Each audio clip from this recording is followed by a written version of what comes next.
ओम गम गणपते नमः। प्रिय श्रोताओं, आज चैत्र मास के बुधवार को सुनिए भगवान गणेश की पावन कथा। बुधवार को भगवान गणेश के साथ साथ बुध ग्रह का भी विशेष महत्व होता है।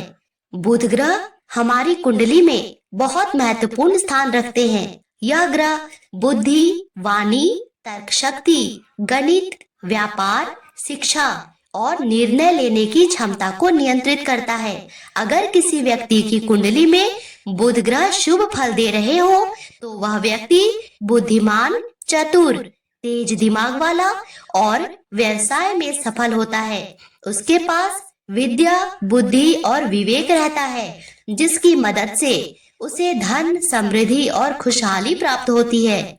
लेकिन यदि बुध ग्रह अशुभ हो जाए तो व्यक्ति की वाणी में दोष, गलत निर्णय, भ्रम की स्थिति, मानसिक तनाव, धन हानि और व्यापार में हानि जैसी समस्याएं उत्पन्न करती है।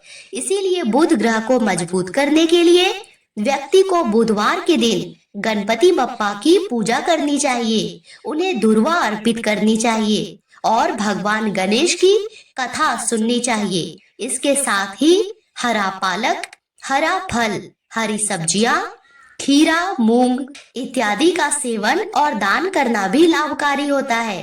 साथ में ओम बुध बुधाय नमः इस मंत्र का भगवान गणेश के समक्ष बैठकर 108 बार जाप करना चाहिए। ऐसा करने से बुध ग्रह शुभ फल देने लगते हैं और जीवन में उन्नति के मार्ग खुल जाते हैं। प्रिय श्रोताओं, आइए अब सुनते हैं भगवान गणेश और बुध ग्रह से जुड़ी एक पौराणिक कथा। प्रेम से बोलिए भगवान गणेश की जय। प्राचीन समय की बात है। देवताओं और ऋषियों के बीच एक चर्चा चल रही थी। सबसे बुद्धिमान देवता कौन है?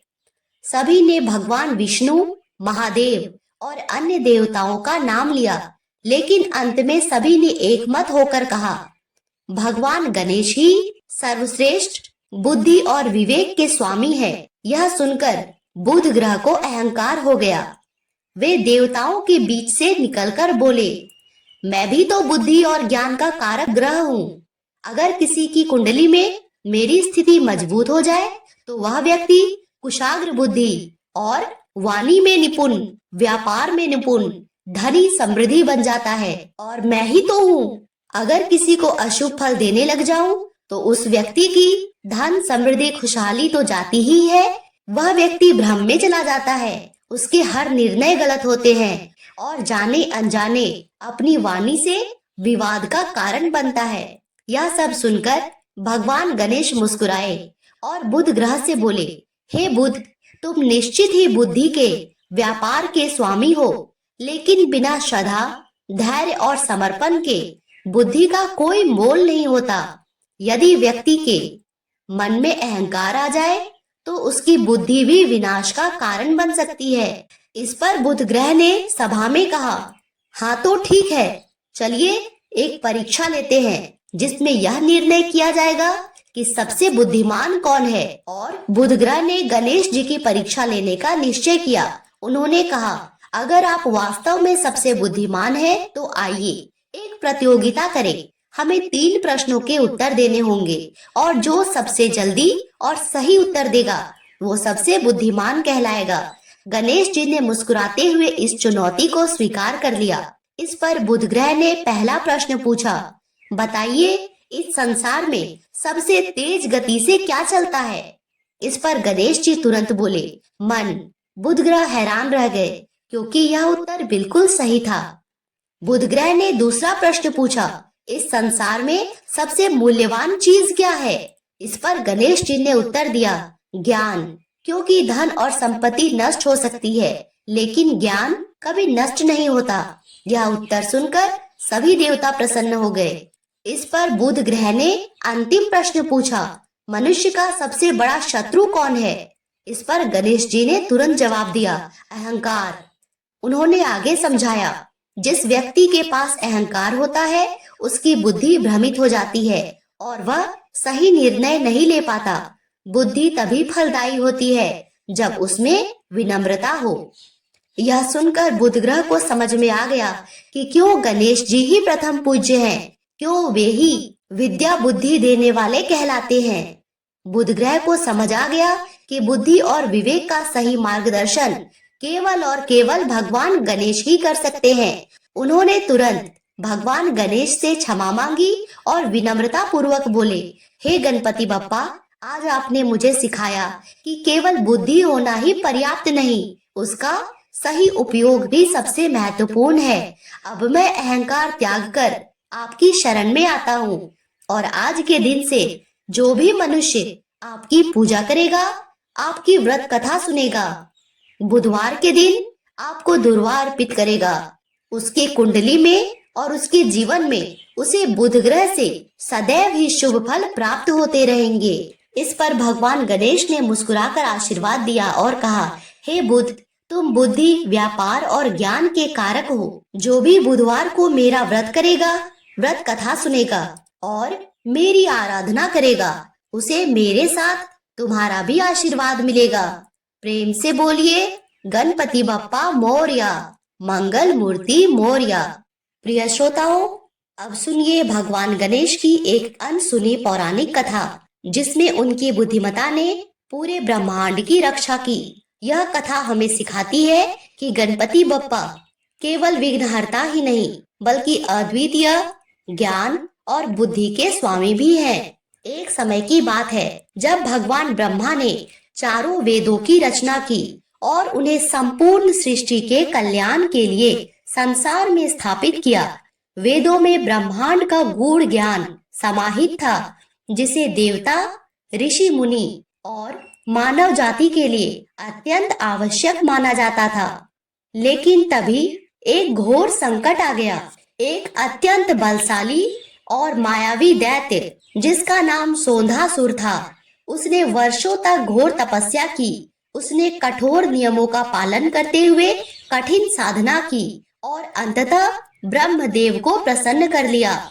जब ब्रह्मदेव उसके सामने प्रकट हुए और वरदान मांगने के लिए कहा, तो सोंधासुर ने अपनी कुटिल बुद्धि से एक ऐसा वरदान मांगा जिससे वह संपूर्ण ज्ञान का स्वामी बन जाए। उसने कहा, हे ब्रह्मदेव, मुझे यह वरदान दीजिए कि चारों वेद केवल मेरे अधीन रहें और कोई भी देवता, ऋषि या मानव बिना मेरी अनुमति के उनका उपयोग नहीं कर सकेगा। ब्रह्मदेव जानते थे कि वेद ज्ञान संपूर्ण सृष्टि के लिए आवश्यक है, लेकिन वे ये भी जानते थे कि जो तपस्या करता है उसे उसका फल अवश्य मिलना चाहिए। इसीलिए वे असमंजस में पड़ गए। लेकिन अपने नियमों के अनुसार उन्हें सोंधासुर को यह वरदान देना पड़ा।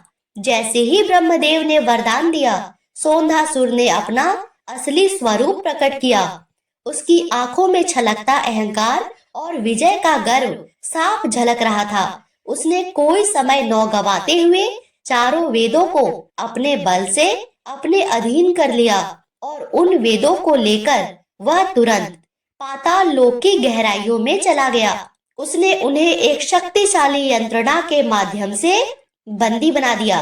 अब वेदों की ऊर्जा और उनका ज्ञान न तो देवताओं के लिए उपलब्ध था, ना ही ऋषि मुनियों के लिए और ना ही मानव जाति के लिए। धीरे धीरे सृष्टि में अज्ञानता फैलने लगी। यज्ञ अनुष्ठान रुक गए, ऋषियों की तपस्या बाधित हो गई। ज्ञान के अभाव में मनुष्यों ने अधर्म का मार्ग अपनाना शुरू कर दिया।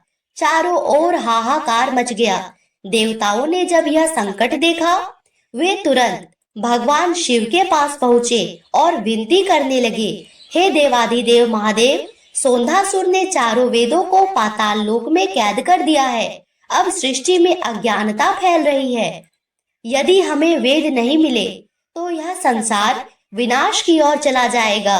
कृपया इस संकट का कोई समाधान निकाले प्रभु। भगवान शिव ने गंभीरता से इस संकट पर विचार किया और तब उन्होंने अपने प्रिय पुत्र भगवान गणेश को इस कार्य के लिए चुना। शिवजी ने कहा, हे विघ्नहर्ता, हे बुद्धि और ज्ञान के अधिपति, इस समस्या का हल केवल और केवल तुम ही निकाल सकते हो। जाओ और अपने चातुर्य और बुद्धिमता से वेदों को पुनः प्राप्त करो। भगवान शिव के आदेश को मानते हुए भगवान गणेश ने अपनी बुद्धिमत्ता और चतुराई से वेदों को वापस लाने का निश्चय किया। वे जानते थे कि सोंधासुर अत्यंत बलशाली और मायावी है और बल से उसे हराना आसान नहीं होगा। इसीलिए उन्होंने एक योजना बनाई जो न केवल सोंधासुर को पराजित करेगी बल्कि वेदों को सुरक्षित रूप से पुनः स्थापित भी करेगी। और इस प्रकार भगवान गणेश की पाताल लोक की यात्रा और योजना की शुरुआत होती है। भगवान गणेश अपने वाहन मूषक पर सवार होकर गुप्त रूप से पाताल लोक की ओर प्रस्थान करते हैं। वहां पहुंचकर वे देखते हैं कि सोंधासुर ने वेदों को एक विशाल अग्नि कवच में बंद करके रखा हुआ है, जिसे कोई भी ना स्पर्श कर सकता है ना छुड़ा सकता है। साथ ही वहां पर दैत्यों की एक बड़ी सेना भी पहरा दे रही थी। गणेश जी ने जब स्थिति का निरीक्षण किया तो उन्होंने सीधे युद्ध करने के बजाय अपनी बुद्धि और चतुराई का सहारा लेने का निर्णय किया। उन्होंने पाताल लोक में ही एक भव्य हवन करने की घोषणा कर दी।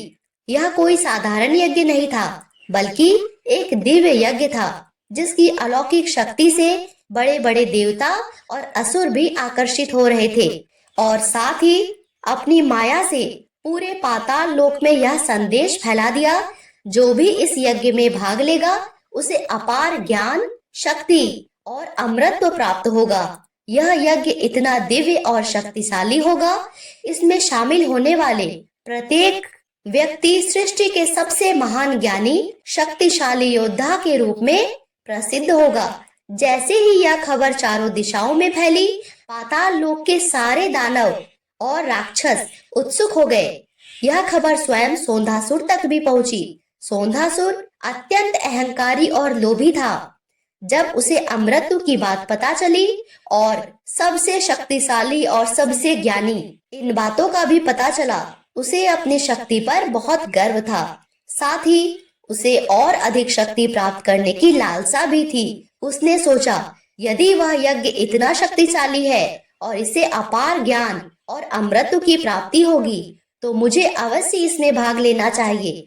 इससे मेरी शक्ति और भी बढ़ जाएगी और मैं सृष्टि का सबसे महान ज्ञानी बन जाऊंगा। सोंधासुर ने तुरंत अपने दानव सैनिकों को आज्ञा दी कि वे वेदों को अपने साथ लेकर यज्ञ स्थल पर जाएं। उसे विश्वास था, अगर वेद उसके साथ रहेंगे तो उसकी शक्ति और बढ़ती रहेगी और कोई भी देवता कभी उसे पराजित नहीं कर सकेगा। जब सोंधासुर यज्ञ स्थल पर पहुंचा तो वहां पहले से ही भगवान गणेश एक विशाल हवन कुंड के पास बैठे हुए थे। वहां पर मंत्रोच्चारण हो रहा था और दिव्य वातावरण बना हुआ था। गणेश जी ने सोंधासुर का स्वागत किया और उसे यज्ञ में भाग लेने के लिए आमंत्रित किया। जैसे ही सोंधासुर यज्ञ मंडप में बैठा, गणेश जी ने अपनी माया शक्ति का प्रयोग किया। उन्होंने वेदों को मुक्त करने के लिए एक विशेष मंत्र शक्ति का प्रयोग किया, जिससे वेदों पर लगाया गया सोंधासुर का जादू समाप्त हो गया। वेद स्वतः ही मुक्त होकर भगवान गणेश के पास आ गए। उस समय सोंधासुर मंत्र मुग्ध होकर यज्ञ में लीन था और उसे इस बात का एहसास भी नहीं हुआ कि उसकी सबसे बड़ी संपत्ति वेद अब उसके नियंत्रण में ही नहीं रहे। जैसे ही वेद पूरी तरह से मुक्त हुए, गणेश जी ने अपनी दिव्य शक्ति से उन्हें तुरंत ब्रह्मलोक पहुंचा दिया, जहां ब्रह्मदेव उसकी प्रतीक्षा कर रहे थे। वेदों को पुनः प्राप्त कर ब्रह्मदेव अत्यंत प्रसन्न हुए। उन्होंने मन ही मन भगवान गणेश को प्रणाम किया और उन्हें आशीर्वाद भी दिया। इधर सोंधासुर को जब इस बात का पता चला तो वह क्रोधित होकर गणेश जी पर हमला करने के लिए दौड़ा, लेकिन तब तक बहुत देर हो चुकी थी। भगवान गणेश ने अपने एक दांत से एक दिव्य अस्त्र निकाला और उसे सोंधासुर पर चला दिया, जिससे सोंधासुर परास्त हो गया और हार गया और पाताल लोक में ही अचेत होकर गिर पड़ा। इस प्रकार गणेश जी ने अपनी बुद्धिमत्ता और चतुराई से वेदों को पुनः प्राप्त कर लिया और संपूर्ण सृष्टि को अज्ञानता के अंधकार से बचा लिया। प्रिय श्रोताओं, इस कथा से हमें यह शिक्षा भी मिलती है कि केवल बल ही नहीं बल्कि बुद्धि और चतुराई का प्रयोग होना भी आवश्यक होता है। लोभ और अहंकार व्यक्ति का सबसे बड़ा शत्रु होता है। इसीलिए जब भी जीवन में कभी कोई परेशानी आए तो उसका मुकाबला केवल शक्ति से नहीं बल्कि विवेक और बुद्धिमानी से भी करना चाहिए। प्रेम से बोलिए, गणपति बप्पा मोरया।